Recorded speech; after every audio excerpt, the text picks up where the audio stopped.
Guys, you get wetin happen for my area. You get this lady, the lady na cripple.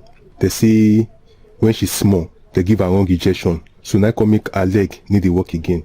This lady, na fine lady, be like that kind 20-something years now.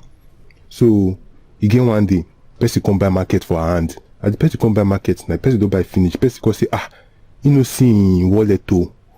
The lady come like, wetin happen?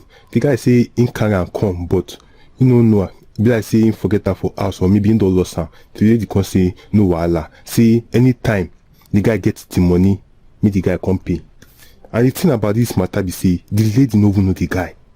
And for that our street, 419 full that place. So the lady come leave the guy, make the guy go. The guy can't go. After like 1 month, this guy no come back. And the lady said don't even forget.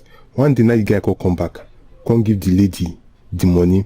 After I give the lady the money, come go. Like 1 hour later, the lady come say make she go inside house, make she go sleep.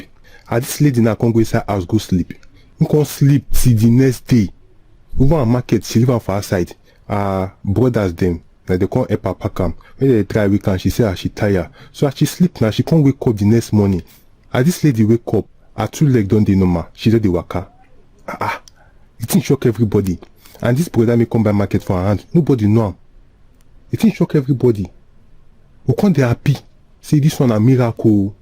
Miracle made they talk we never see before for our life. We don't finally see him. So everybody call dey happy now. The matter can't dey normal.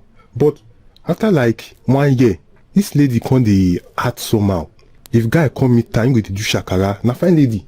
She go dey do shakara. And she can't dey very insultive.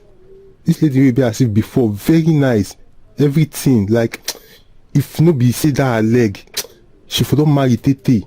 But suddenly, after her leg don't deal with her body, everything don't deal with, the lady can't deal good. Guys go dey come for her, she go dey insult, they do shakara, everything.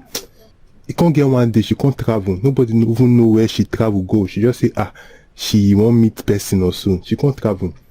The next thing we see the kind person come on. Car me they enter get accident. Who they carry come na this lady. This time she no just paralyzed for leg, she need a free move. At the maternal day cancel, she can't dey cry.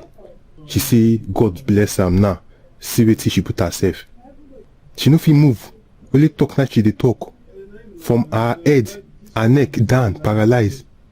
Now wow.